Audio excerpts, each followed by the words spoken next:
Boa noite. O 3x1 de hoje recebe um dos mais importantes documentaristas da atualidade, Silvio Tendler, chamado muitas vezes de documentarista dos vencidos e cineasta dos sonhos interrompidos, fez de personalidades da história do Brasil personagens de seus filmes, como Jango, Juscelino, Kubitschek, Carlos Marighella, Glauber Rocha e Milton Santos. Participam também do nosso programa o diretor do documentário A Arte do Renascimento, uma cinebiografia de Silvio Tendler, Noilton Nunes, e o documentarista e professor de cinema da Universidade de Brasília, Marcos de Souza Mendes. Antes de começar a nossa entrevista, vamos assistir um breve perfil do nosso convidado. História e memória permeiam a obra do cineasta Silvio Tendler.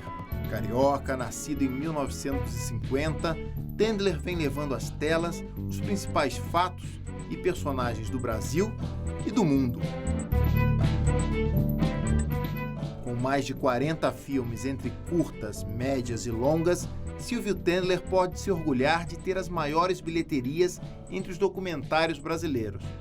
Ano JK mostra a história política de um dos maiores presidentes do país. O filme, de 1980, foi lançado ainda na ditadura militar e traz em si os valores da democracia e do desenvolvimento. Ano JK atingiu 800 mil espectadores. Em Jango, Tendler nos mostra os complicados anos do governo João Goulart até o golpe militar. Lançado em 1984, no momento em que o país passava pelas diretas já, este filme emocionou 1 milhão de espectadores por todo o Brasil. Silvio Tendler também levou às telas outros personagens, como Marighella, Tancredo Neves, Josué de Castro, Milton Santos e o cineasta Glauber Rocha. A obra de Tendler não se restringe aos personagens e temas históricos. Seu maior sucesso de público foi O Mundo Mágico dos Trapalhões. O filme de 1981 mostra aspectos da vida pessoal e profissional da trupe que encantou a TV brasileira. O longa alcançou 1 milhão e 800 mil espectadores. Os Trapalhões trabalham para divertir a criançada, sem esquecer dos pais, que pegam carona na diversão dos filhos. Em A Era das Utopias, minissérie exibida pela TV Brasil em 2009, o documentarista retrata as principais transformações econômicas, culturais e artísticas após a Segunda Guerra Mundial, com entrevistas inéditas dos principais intelectuais, artistas e personagens do período. Avec la Seconde Guerre mondiale, par la victoire des Alliés, le totalitarisme stalinien s'est trouvé renforcé. Silvio Tendler é membro fundador da Fundação do Novo Cinema Latino-Americano e o Comitê de Cineastas da América Latina. Desde 1979, dá aulas na PUC do Rio de Janeiro. Silvio, você já tem uma obra, vamos dizer assim, consagrada. Agora, tem uma característica nos seus documentários que eu gostaria que você abordasse um pouco, que é a seguinte: você pega um personagem da história, faz um filme relatando a sua trajetória, a sua importância, o que aconteceu naquela época, e quase sempre isso acontece no momento em que o filme parece ser, vamos dizer assim, uma coisa da atualidade. Parece não, é uma coisa da atualidade. Ele está, de certa forma, colado na conjuntura que o país está vivendo. Então, eu lhe faria a seguinte pergunta: nesse momento que nós estamos vivendo, qual é o documentário que você está preparando para nós? Olha, na verdade, isso está acontecendo com esse filme que está sendo lançado agora, que a direção não é minha, é do Noilton Nunes, mas eu sou o personagem, que é A Arte do Renascimento, ou Dizem que Sou Louco. Porque esse filme, ele foi feito há pouco tempo atrás e nós alcançamos falar dessa conjuntura que o Brasil está vivendo. Então, esse filme vai ter o mesmo impacto político contemporâneo que o JK teve em 1980, quando coincidiu com a abertura democrática, que o Jango, em 84, que virou o filme das diretas, o Milton Santos, depois, quando começou a luta contra a globalização. Então, essa simbiose entre história, política, cinema e realidade continua existindo. E eu vou fazer para o ano que vem, para os 50 anos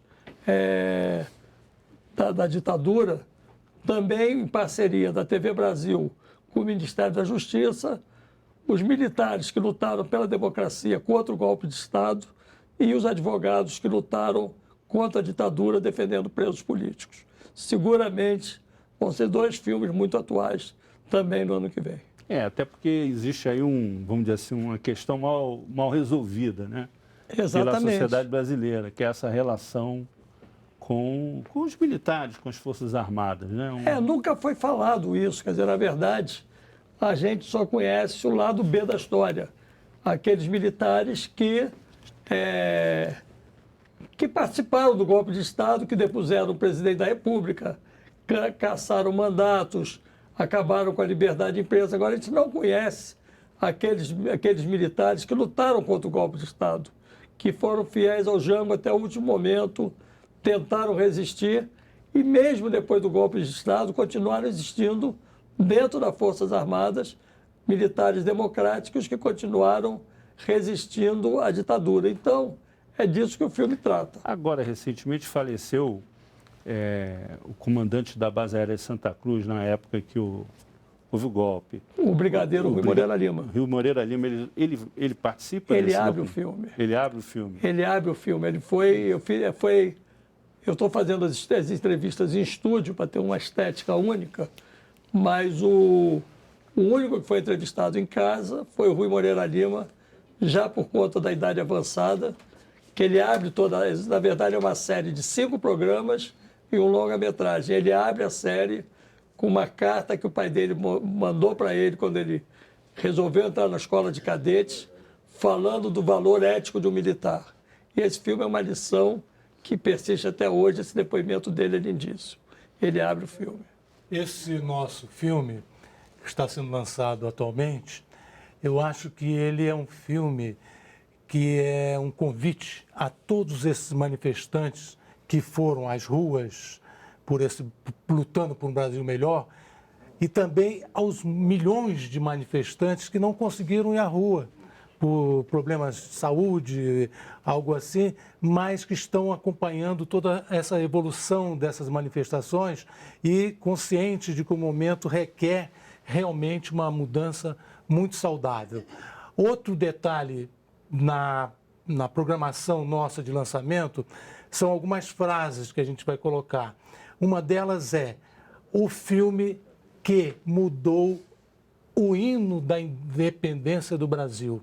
Nós, quando fizemos a exibição no Festival de Brasília, convidamos o povo, o público, a cantar, dizendo o seguinte: no momento que o Brizola vai aparecer na tela, por favor, recebam o convite dele e cantem junto.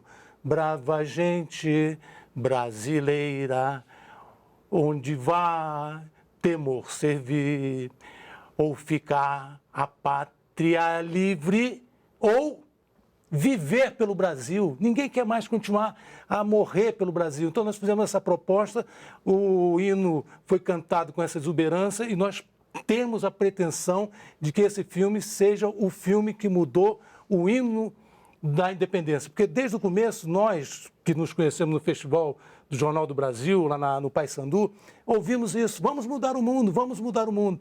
E dentro dessa pequena possibilidade, mudamos o hino da independência. Silvio, você é o cineasta da história, da memória, do material de arquivo.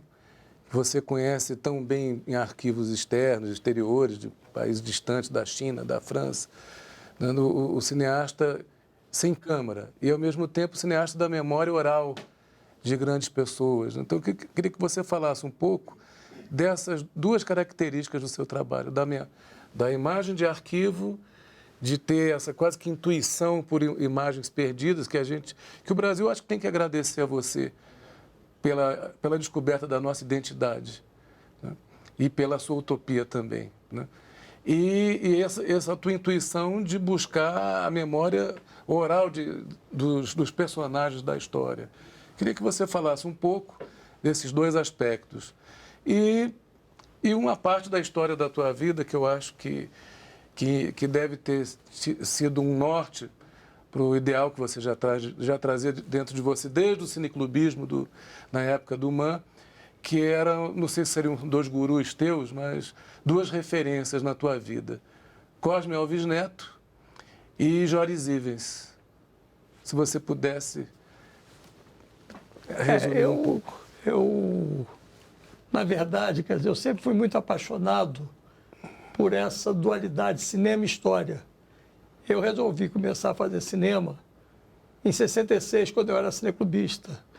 E foi um momento que começavam as manifestações políticas contra a ditadura. Eu tinha 16, depois de 17 anos, virei cineclubista. Em 68, eu era presidente da federação. A Federação de Cineclubes ficava no MAN. Foi aí que eu estreitei minha amizade com o Cosme. O Cosme arranjou a sede, nós ficamos lá. Ele me deu um permanente da Cinemateca e me permitiu ver todo aquele bando de filmes velhos que ele guardava, aquelas coisas que naquele momento não tinham muito valor. Eram coisas de Cinemateca, eram coisas de cinematequeiro, aquele cara que ia à tarde para ver Murnau, para ver aqueles filmes Fritz Lang. Aí, de vez em quando, escondido, ele passava um Eisenstein para a gente e tal. Então, eu fui apreciando o valor histórico das imagens. Aquelas coisas que você via do começo do século, Griffith, por exemplo, e você via que aquilo tinha um papel fundamental nos anos que eu me formei cineasta. E eu comecei a querer trabalhar com isso. Paralelamente a isso, eu comecei a ler os livros do Nelson Werneck Sodré. E comecei a me apaixonar pela história brasileira. E comecei a ver, dizer, mas nada disso é contado. A gente não vê essas páginas, essas coisas nos cinemas, nos filmes brasileiros. A gente não conhece essas histórias, a gente não aprende isso nas aulas de estudo do colégio. E aí eu comecei a ver que os filmes do Nelson Werneck Sodré, os livros do Nelson Werneck Sodré, podiam ser grandes filmes. E aí eu comecei a me interessar por isso. Minha primeira tentativa de trabalho foi um filme sobre o João Cândido Felisberto, em 1910. Eu soube que ele tinha dado uma entrevista para o Museu de Imagem do Som, consegui ouvir essa entrevista dada para o historiador Hélio Silva. O Ricardo Cravalbim, que era o diretor do museu, falou: eu me dou com o filho do João Cândido, que trabalha comigo na SUNAB. Ele trabalhava na época no prédio, era da BI. Eu fui lá, encontrei o Candinho me apresentou o pai. E eu fui o último cara a entrevistar o João Cândido vivo.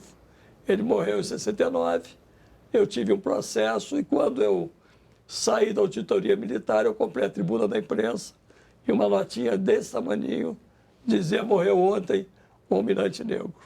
Eu fiquei muito triste, até porque essa minha filmagem foi queimada. É impressionante, a propósito, fazendo um parênteses aí, essa perseguição às pessoas que tinham algum contato, fazer alguma referência com João Cândido, né?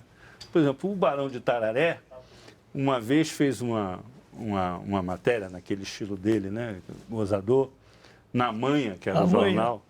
E aí a Marinha mandou lá um destacamento lá e pastelaram o jornal, por causa de uma referência ao João Cândido. Aí no dia seguinte ele mandou botar a famosa placa na porta. Entre sem bater. Entre sem bater. Então você foi o último. Primeiro foi o Barão, o último e eu foi quase você. apanhei também. Se não fosse minha mãe me botar para fora de casa, eu teria sido preso pela aeronáutica do Bonnier. E você fez também uma referência aí ao Nelson Werneck. Ele tem um livro que foi proibido de circulação, censurado e tal. Eu acho que hoje pouquíssimas pessoas têm. Chama-se História Militar do Brasil, que é exatamente sobre o filme que você está fazendo. Eu tenho esse livro. Eu conheci, eu ia atrás dos personagens. Eu, quando estava fazendo João Cândido, eu conheci o Edmar Morel, que tinha escrito um livro sobre João Cândido. Ele tinha escrito A Revolta da Chibata. Eu fui lá em final de 68, começo de 69, havia assim, um clima de tensão no ar, porque já tinha havido o AI-5, todo mundo com medo. Edmar me recebeu muito bem, mas também sem saber quem é esse maluco aí que quer fazer um filme sobre João Cândido, né? Porque o João Cândido foi perseguido a vida inteira. A vida dele inteira ele foi proibido de embarcar. Ele era um ótimo mestre arraia, mas não deixava ele entrar nos navios. e ele terminou a vida como peixeiro na Praça 15. Então ele foi sempre perseguido, o Edmar Morel sabia disso, tinha um certo receio, mas me recebeu muito bem, me deu livro e tal. Agora, quem me orientou, com quem eu encontrei com 18, 19 anos também, foi o Nelson Werneck, que me deu as dicas, conversamos muito. Foi um belo contato para um garoto de 18 anos conhecer um dos maiores historiadores brasileiros e justamente, a coincidência, o primeiro livro que eu li do Nelson Werneck de Sodré foi História Militar do Brasil. É para que as pessoas que não sabem, né? O Nelson Werneck Sodré era general, né? Foi professor da escola ele era general militar. e ele foi perseguido. Ele era de esquerda, ele era marxista, assumidamente, membro do Partido Comunista. Antes de 64, as Forças Armadas eram divididas. Haviam os militares de direita e havia os de esquerda. E havia uma convivência dentro das Forças Armadas. Havia uma coisa meio pendular, ora um grupo estava no poder, ora outro grupo estava no poder. Isso significava muito pelo comando do clube militar. Se no comando tivesse a esquerda, o perfil da tropa era mais liberal. Se tivesse a direita, o perfil era mais de direita. A direita estava no poder em 64 e foi dado o golpe de Estado. E o Nelson Werneck Sodré, apesar de ser um militar marxista, ele não conseguiu a 4ª estrela com o Jango, então ele se sentiu perseguido, saiu das Forças Armadas, foi viver a vida civil como historiador, mas sem nunca ter abandonado a militância política. Nós vamos fazer um intervalo, voltamos já aqui com a nossa entrevista com o cineasta Silvio Tendler. Até já.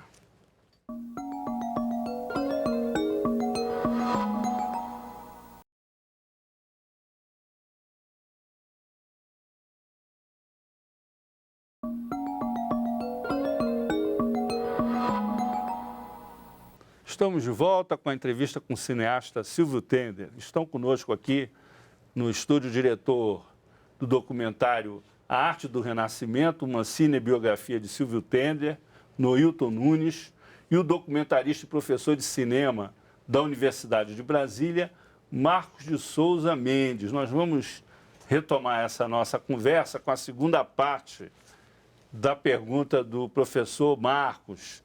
Qual foi mesmo a pergunta que você fez? Silvio, depois do encontro com Cosme, com os filmes antigos, né, da primeira experiência como realizador, como foi a ida para a França, o encontro com o Joris Ivers, o maior documentarista do século XX, e essa tua intuição fantástica da memória oral, de recuperar os livros vivos, né? Bom, eu não te respondi realmente. Eu falei só do Cosme, a importância dele como cinematequeiro. Mas foi muito mais que isso. O Cosme, para mim, foi um grande guru, né? Eu ganhei uma viagem em 82, eu estava fazendo Jango, e eu ganhei uma viagem de Cinderela para os Estados Unidos. Os americanos me convidaram, puseram um intérprete à minha disposição 24 horas para eu fazer o que eu quisesse. E o Cosme foi fundamental nisso daí, porque foi um dos avalistas. E aí eu fui para os Estados Unidos, passei um mês, vi tudo que eu queria. Quando eu voltei para o Brasil, o Cosme falou, mas não é tudo não, agora você vai para Cuba. E aí eu fui nas duas pontas para ver os dois mundos. Quer dizer, o Cosme realmente ele foi muito responsável na minha formação. Eu chego ao Joris Ivers também através da Cinemateca do MAN, porque quando eu estava naquela coisa querendo aprender o que era cinema, eu peguei um panfletinho que a Cinemateca do MAN tinha editado. Um dos autores, inclusive, foi o Gilberto Santeiro, que hoje é o diretor da Cinemateca, em que eles falavam do Joris Ivers. Falavam dos filmes do Joris Ivers e do cinema dele, que era um cinema histórico. E a frase dele é o seguinte, aonde tem qualquer coisa queimando, eu estou lá. E aí eu falei, eu quero conhecer esse cara, eu quero ser que nem ele. E foi aí que eu comecei a me direcionar para o cinema documentário histórico. E quando eu cheguei na França, em 72, as duas primeiras pessoas que eu procurei foi o Chris Marker e o Joris Ivers.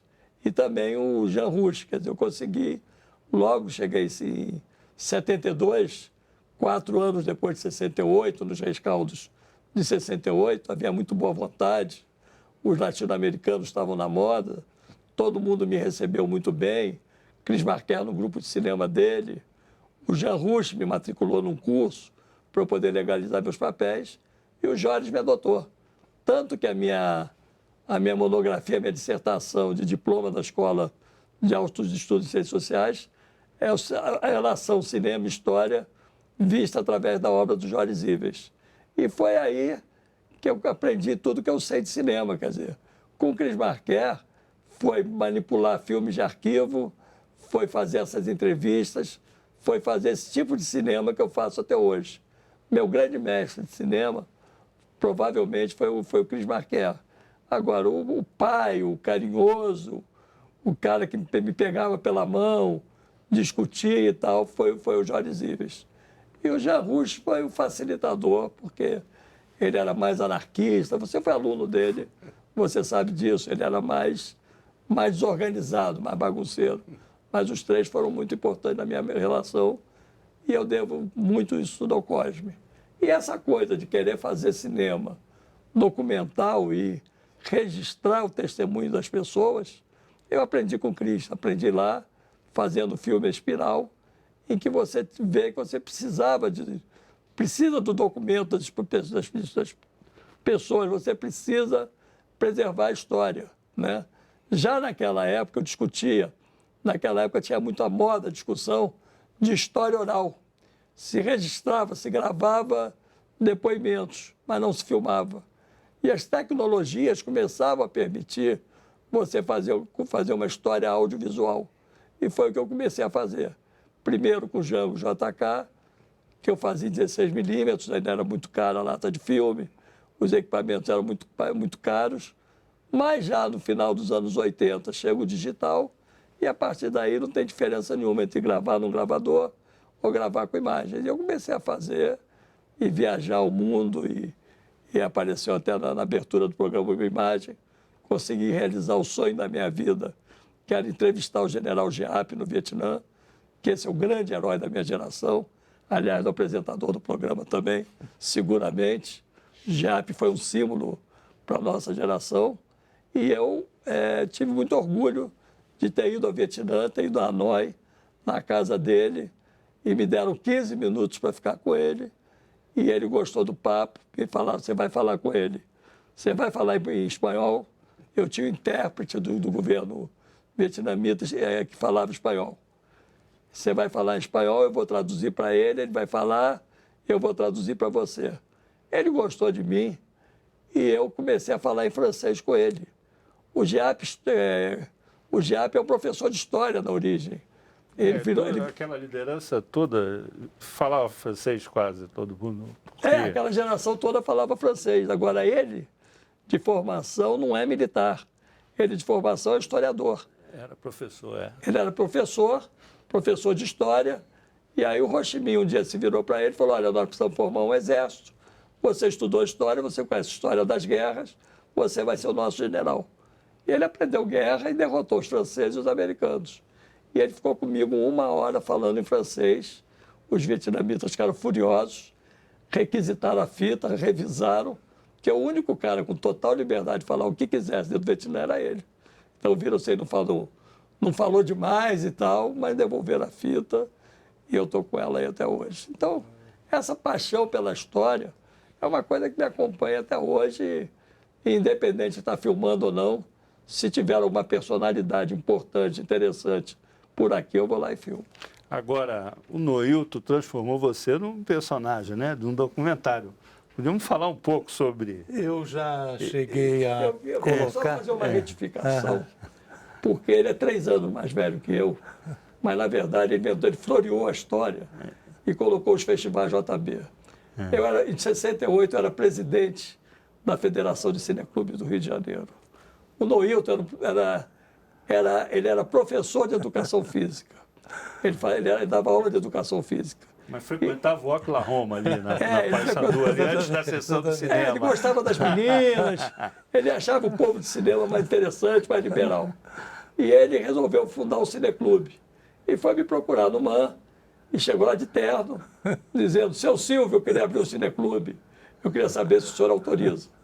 E aí ele abriu um cineclube numa igreja na Tijuca, se não me engano, Santo Afonso, e nós inauguramos o cineclube dele com o Menino de Engenho, Presentes Ascensão. Ele, eu e o Walter Lima Júnior e mais ninguém. Mas aí o cinema, quando ele entrou para o cinema... Nem o Marco Aurélio e o Armando Seguin estavam lá? Não? Ninguém, só eu, ele e o diretor do filme, Walter Lima Júnior. Mas foi um belo começo, virou uma bela amizade que nos persegue esses anos todos. Eu, de repente, por um problema de medula, fiquei tetraplégico. O Noilton começou a me visitar, me viu naquela situação, foi me acompanhando na recuperação. E aí um dia eu saí com a minha família, saí com minha companheira, saí com minha filha, a mãe dela e tal. E eu tenho um carrinho, um scooterzinho, para andar com ele. E aí o Noilton viu aquilo e falou, mas isso dá um filme. Esse passeio por Copacabana dá um filme, vamos filmar você apresentando Copacabana. E aí ele transformou nesse filme, que na verdade, é uma obra do Noilton, autoral dele, mas que contou com a colaboração de muita gente, inclusive da minha equipe, que sem os quais eu não estaria hoje aqui falando, porque foram essenciais, fiéis na minha recuperação. Não, fala desse passeio aí, desse passeio essa equipe por dele Copacabana. é uma equipe maravilhosa. Mas esse passeio, eu fui com o primeiro começou com uma ida com o Guido Araújo na casa dele. O Guido Araújo, que é o diretor da Jornada de Cinema da Bahia. Aí fomos visitar o Silvio e eu já gravei esse primeiro encontro. Aí fui passar um tempo em Portugal, levei esse material, vi lá o material, fiquei 6 meses em Portugal. Na volta, cheguei lá, ô Silvio, nós temos um filme a fazer. Já fui com aquele sotaque português. Aí ele, vamos lá. Aí saímos a passear. Ele na cadeirinha de roda dele, super moderna, né? Caminhando assim, todo célebre lá pela orla da Avenida Atlântica. E ele ia falando sobre a vida dele e, ao mesmo tempo, ia mostrando. Ali morava o Brizola.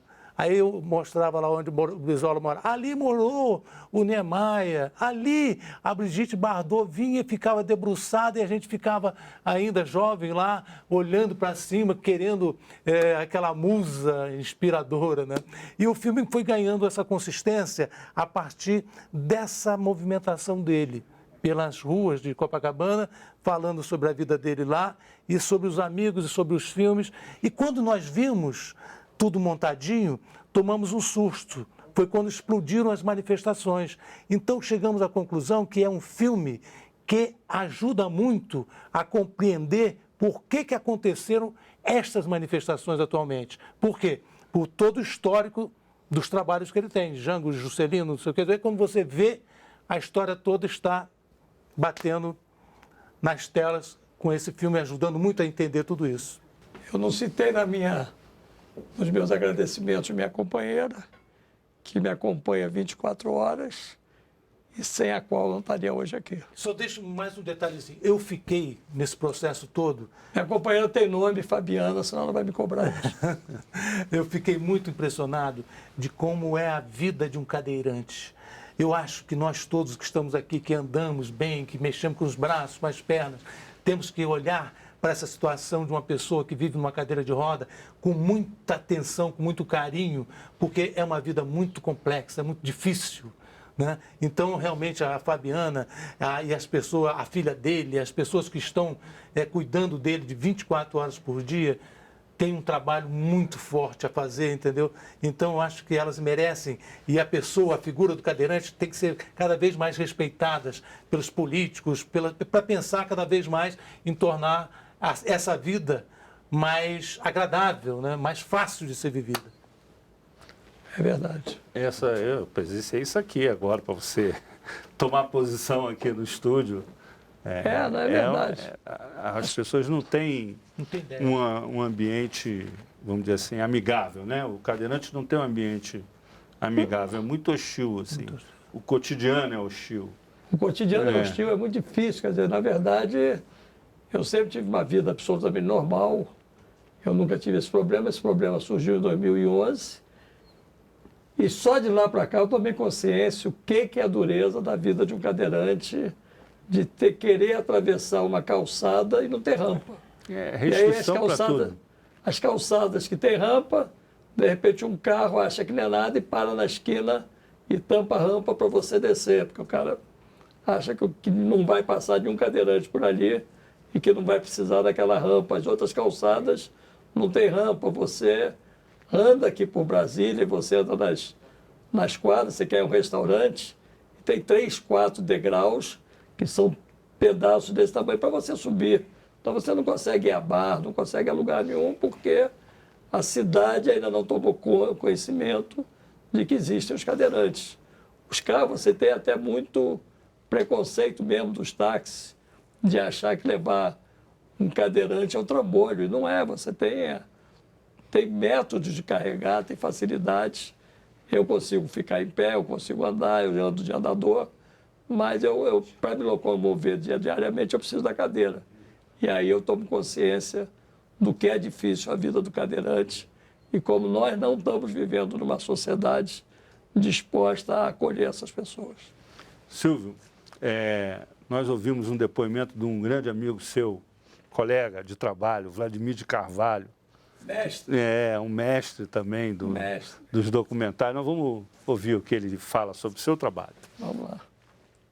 Eu conheço o Silvio desde ele era pouco mais do que um adolescente, ainda no começo dos anos 60, meados dos anos 60, mas já interessadíssimo. Eu o conheci na Cinemateca do MAN, no Rio de Janeiro, e o Silvio era um garoto, sabe o garoto que era uma vocação para a pesquisa, para o documentário, né? E ficava lá perguntando coisas, assim, nós nos aproximamos desde aí, né? E aí disparou uma carreira fabulosa de testemunho da realidade brasileira, né? Desde as pessoas que ele escolheu, né? As grandes figuras que ele escolheu para biografar e que trazia toda uma carga da vida brasileira, social, política, econômica, né? Fez aquela biografia, aquele retrato extraordinário de Juscelino Kubitschek, o Jango, o Castro Alves, o retrato que ele fez do Castro Alves é uma coisa de sublime, né? O Milton Santos, geógrafo, então ele soube escolher. E Glauber Rocha, né? Ele trabalhou na própria seara do cinema, né? E cada vez que esses filmes vinham, cada vez que ele produzia uma desses novos filmes, a gente via a vida brasileira e o mundo palpitando naqueles filmes, né? E quando se ocupa de figuras que não são exatamente do povo, né?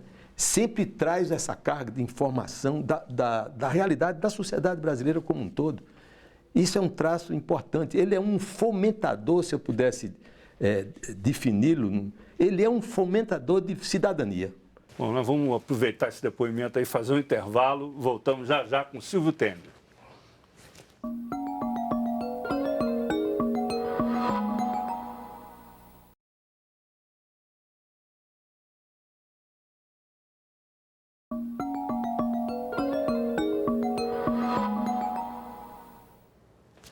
Três a 1 está de volta. Hoje o nosso entrevistado é o cineasta Silvio Tendler. Participam da nossa entrevista o diretor do documentário A Arte do Renascimento, uma cinebiografia de Silvio Tendler, no Hilton Nunes, e o documentarista e professor de cinema da Universidade de Brasília, Marcos Souza Mendes. Nós vamos ouvir mais um depoimento, agora do cineasta Pedro Jorge de Castro, sobre o nosso entrevistado de hoje. O Silvio Tendler é um historiador, antes de tudo. Inclusive é formado em História, depois do cinema, né? E o Silvio, então, sendo historiador, tem o hábito e a metodologia da pesquisa do fato e os agentes desse fato, não é?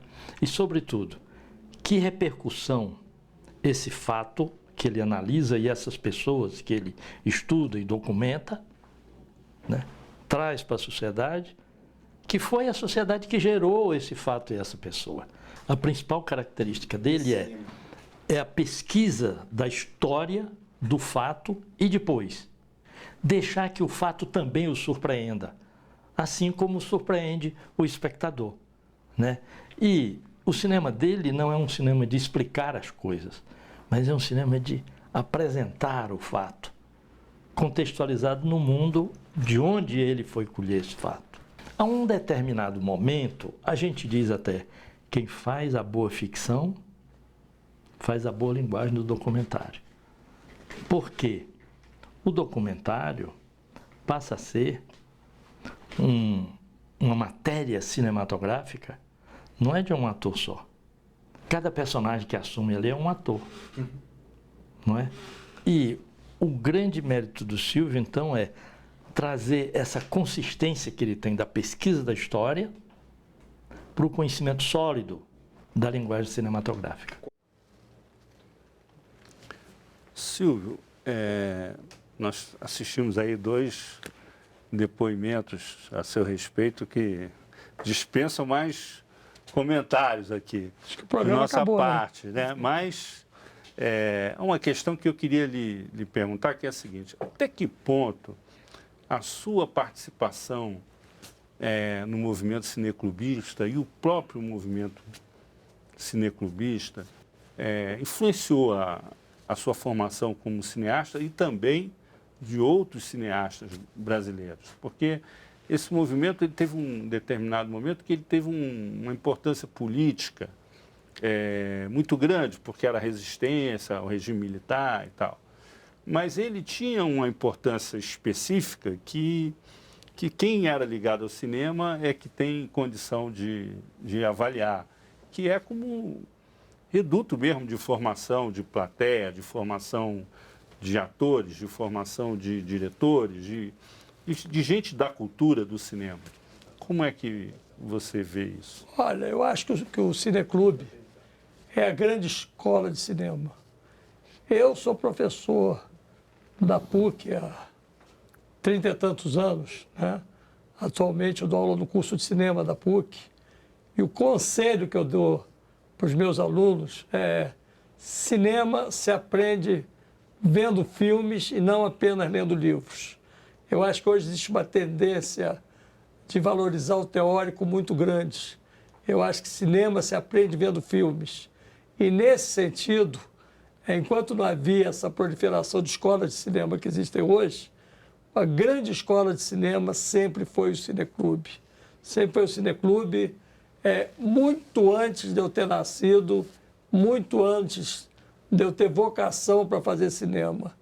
Eu cito, por exemplo, o filme Nós Que Nos Amamos Tanto, do Héctor Escola, que se passa do logo após guerra, e o filme abre com um debate de cineclube, aquelas coisas surrealistas, o cara resolve brigar e chamar o professor da escola de fascista e é demitido pelo debate.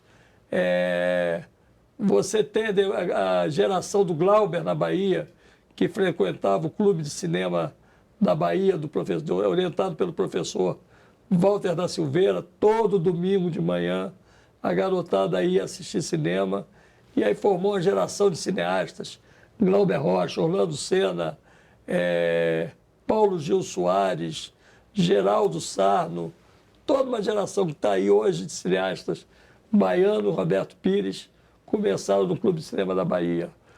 O Leo Ishmael, o Zelito Viana, tinha um cineclube na Escola de Engenharia. Depois eles criaram a Federação de Cineclube do Rio de Janeiro, foi criada pelo Leo Ishmael, pelo Cosme Alves Neto. Eles tinham o cineclube na BI. Naqueles anos 60, eles fizeram uma mostra do cinema soviético no Rio de Janeiro. Então, eles sempre frequentaram o cineclube. Joaquim Pedro de Andrade frequentou o cineclube. Então, o cineclube é a grande escola, foi a grande escola da minha geração e continua sendo até hoje. Continua sendo até hoje. Outro dia eu recebi um prêmio, fui homenageado lá pelo Conselho Nacional de Cineclube. Eu ganhei o prêmio Paulo Emílio Salles Gomes, que é um grande orientador também. Quer dizer, você teve o Alex Vianney no Rio de Janeiro, que também orientava cineclubistas. Você teve o Cineclube Macunaíma, da BI, que foi muito importante naqueles anos de chumbo. que era um antro de liberdade naquela ditadura horrorosa. E que ainda existe, né? Ainda existe, o Cineclube da BI ainda existe, funciona. Mas naquela época era um local possível de assistir cinema e de ver coisas. Eram as duas coisas que tinha no Rio, era o Paissandu e a ABI. E tinha os cineclubes menores, tinha o Glauber Rocha do Marco Aurélio e tal. Eu assisti o Encoraçado Potioquim lá na BI. Lá na BI, em que foi dos anos 60 ou depois? Foi nos anos... Ali já era período da abertura, né? Já era da abertura. Eu cheguei a passar para meus alunos escondido. Sala trancada, o Cosme me emprestou a cópia. Era película ainda, era uns rolão grandão, pesadão. Eu levei para a PUC. Quem quer ir ao banheiro vai agora, que eu tenho uma surpresa para vocês. Tranquei a porta e passei o Encoraçado Potemkin, ainda em plena ditadura, ainda com a AI-5 vigente. Mas o cineclubismo, ele é fundamental. E na minha época ele era extremamente politizado. A gente já viu uma simbiose completa de cineclube e política. A gente ia para as manifestações, cineclube pelas liberdades, contra a ditadura, abaixo a repressão. E eu acho, então, que minha grande escola de cinema foi o cineclubismo. Ô Silvio, são duas perguntas rápidas. A primeira, dentro dessa tua experiência de anos e anos dentro do documentário brasileiro, que você elegeu até o Vladimir como mestre, né? De que maneira que esse trabalho do Vladimir influenciou a tua concepção de realização? E a segunda pergunta já é mais específica sobre o seu método de trabalho, de pesquisar, de roteirizar e principalmente de montar um material extenso e escolher, ordenar dentro de uma obra artística. Olha, quando as pessoas me perguntam se documentário é arte, eu cito os filmes do Vladimir Carvalho. Quando me dizem, mas documentário não é arte, documentário é arte. Veja os filmes do Vladimir Carvalho e você vai descobrir o João Cabral de Melo Neto do nosso cinema. Eu não estou falando de cinema documentário, não, estou falando do cinema brasileiro.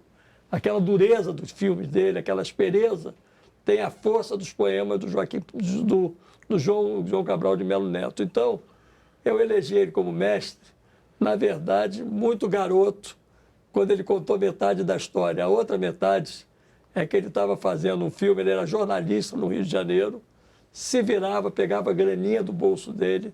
Naquela época se fazia cinema assim, que nem o Noilton fez agora a arte do Renascimento, que ele pegou grana do bolso dele, pegou o pessoal que trabalha comigo, catou as imagens e fez o filme. O Vladimir fez assim um filme que na época se chamava Sertão do Rio dos Peixes, né? E que depois virou o clássico dele, como é que é? O País de São Saruê. País de São Saruê. Mas eu conheci como Sertão do Rio dos Peixes. E o Vladimir montava um pouco na viola da Mapa, que o Zelito emprestava para ele. E aí eu vi um dia a montagem, me fascinei. Ele falou, garoto, vamos lá para o sertão comigo. Aí eu confesso que deu um certo medo, e eu preferi ir para Paris. E aí eu encontrei o Vladimir, foi outra coisa louca. A gente ficou amigo dele nessa época. E eu estava morando em Paris desde 72, e um dia eu vou entrar no metrô, abre a porta do metrô e quem é que está lá dentro? Vladimir Carvalho.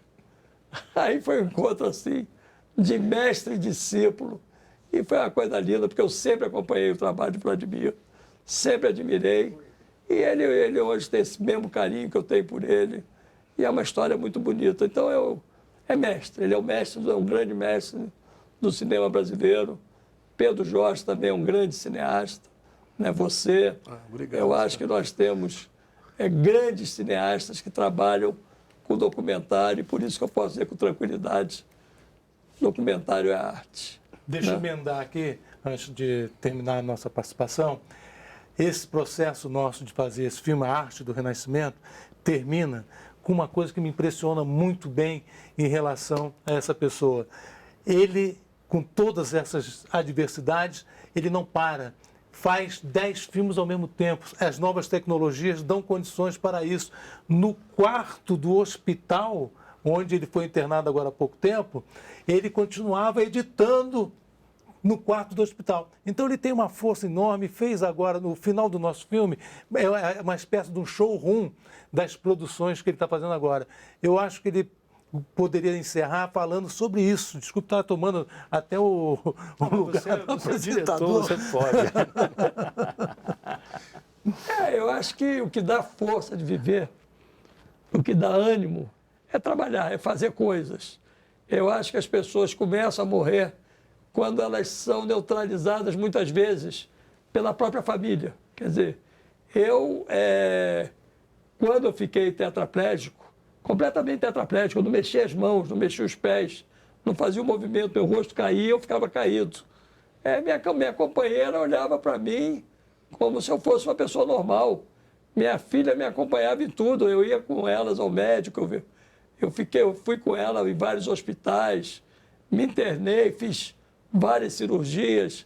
Minha equipe ia lá para casa se reunir comigo, eu completamente tetraplégico, eles trabalhando, normal, olhando para mim como se eu não estivesse doente. Normal. E aí a vida continuou fluindo e isso me deu muita força para continuar trabalhando. Eu peguei uma equipe de fisioterapeutas, caí nas mãos, graças a Deus, do Dr. Paulo Niemeyer, para tratar da minha medula, e Dr. Arno von Rustov, para tratar do meu sistema endovascular. Eu tive os melhores médicos, os melhores fisioterapeutas, os melhores assistentes, amigos, companheiros, e tudo isso me deu ânimo para viver. Se eu tivesse me entregue à doença, seguramente hoje eu estaria tetraplégico de cama, sem movimentos, pensando numa forma de me matar. Então, eu acho que essa coisa de produzir, de gerar, é que é fundamental, é que mantém a gente vivo, atualizado, se recuperando. Se eu pudesse dar um conselho para alguém, seria esse: não se entreguem às doenças. Reajam, ajam. A propósito, o que você está produzindo agora? Para a TV Brasil, 2 séries de 5 programas, Os Militares pela Democracia e Os Advogados contra a Ditadura, serão mais 2 longas. Estou fazendo o Poema Sujo, uma adaptação para o cinema do Ferreira Goulart. Estou fazendo o Alma e Moral, baseado no livro do Newton Bonder. O Rabino. Do Rabino. Estou fazendo... A Clarice Nisquet também interpretando, Clarice está dentro do filme, mas é diferente. É um filme com um corte mais político. Ele é a história das transgressões do Rabino, só que as transgressões que eu uso são políticas. Eu botei os Rosenberg, que morreram na cadeira elétrica nos Estados Unidos em 53. Estou colocando várias pessoas que têm uma ação política que, no momento que eles agiram contra o macartismo, eram transgressores e hoje foi reconhecido o valor histórico delas. Então, eu estou fazendo esse resgate histórico através de fazendo uma simbiose com a religião. E vou terminar com a história do Rabino, que acredita que o genoma vai terminar revelando a alma. É um filme que é um grande desafio e que vem por aí. Aguardem. É impressionante, né? Porque isso é uma característica já da tua obra. Você está sempre fazendo várias coisas ao mesmo tempo. Que vão sendo lançadas aos poucos, né? Quer dizer, as pessoas dizem: você leva 19 anos fazendo um filme. Eu levo, porque um filme documentário, as pessoas têm que aprender isso, elas não têm o mesmo tempo de maturação que um tempo de ficção. Se você ficar 19 anos fazendo um filme de ficção, você vai matar o filme, os atores vão morrer no caminho, o diretor de fotografia vai ficar cego, o filme vai deixar de acontecer. Agora, um documentário que você faz com prazo determinado, você tem todas as chances de dar errado, porque você precisa de um tempo para construir, para você filmar, para refilmar. Você conseguir uma entrevista é uma coisa complicada. Você chama um cara por dia, ele pode 3 semanas depois. E você tem que ter essa elasticidade. O documentário, ele não tem roteiro. Quando me cobram roteiro de documentário, eu digo: você não sabe o que é documentário. Porque a ficção, sem roteiro, é um suicídio.